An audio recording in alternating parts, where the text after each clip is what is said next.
Les échecs. C'est un sujet qui revient souvent lorsqu'on est dans l'entrepreneuriat, parce qu'un entrepreneur ose, il a de l'audace, il veut prendre des risques, et du coup il va connaître des succès, mais il va souvent connaître également des échecs, à savoir des non-succès. Il ne va pas forcément atteindre son objectif. Et ça peut être très souvent démotivant, décourageant, et des fois on a envie d'abandonner. Donc voilà pourquoi l'échec est un sujet très important en entrepreneuriat, ou même pour toute personne qui est entreprenante dans sa vie, pas forcément les créateurs et dirigeants d'entreprise, toute personne qui est entreprenante, qui ose des choses dans sa vie, va sûrement faire face à un moment ou à un autre à l'échec. L'échec, déjà, premièrement, il n'est pas forcément toujours décourageant. Vous pouvez donc anticiper cette sensation désagréable de l'échec en évitant les attentes. Parce que finalement, un échec, c'est quoi? Ou la sensation d'échec, c'est quoi? C'est lorsque vous avez un objectif et que vous ne l'atteignez pas, que vous atteignez autre chose. Et donc vous attendez donc d'atteindre un objectif et finalement vous pouvez être déçu ou frustré de ne pas avoir atteint cet objectif. Donc la sensation désagréable d'un échec vient de là. Donc si vous arrivez à fixer des objectifs sans être accroché à tout prix à l'atteindre, eh ben, vous allez vous alléger de cette pression de l'atteinte des objectifs.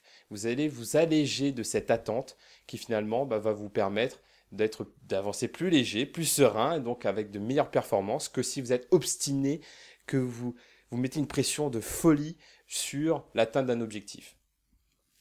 Donc voilà le premier point, vous pouvez travailler justement la non-attente lorsque vous fixez des objectifs.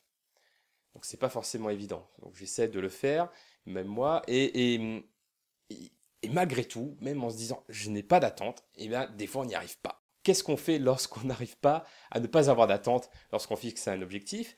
Et bien vous pouvez profiter de ces échecs pour les transformer en enseignement.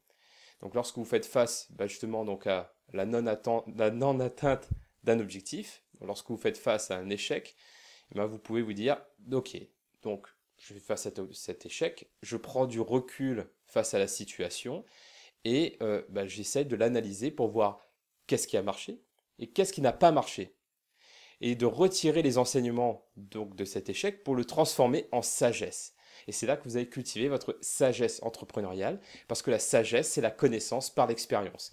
Et vous allez vous rendre compte que si vous continuez votre liste, au fur et à mesure, votre liste de sagesse, votre liste d'enseignements, que vous cultivez cette sagesse entrepreneuriale, vous allez vous rendre compte, que vous êtes entreprenant, que vous osez, vous avez de l'audace, parce qu'à chaque fois que vous avez un échec, c'est que vous avez testé quelque chose, vous avez tenté. Donc déjà, c'est quelque chose d'important à noter. Et ensuite, vous allez prendre conscience de toute la connaissance que vous avez appris par vous-même, par l'expérience, par le terrain, et pas à travers des livres ou des personnes qui vont vous dire quoi faire. Vous avez appris par vous-même en testant. Et ça, c'est super bon pour votre confiance en vous, c'est super bon aussi pour votre connaissance de vous-même, et je vous encourage à donc oser, à être dans l'audace, à ne pas avoir peur de l'échec, à essayer de ne pas avoir trop d'attentes non plus, et surtout à transformer ces échecs en enseignement. Et vous allez voir que ça va être à chaque fois un pas supplémentaire vers votre réussite.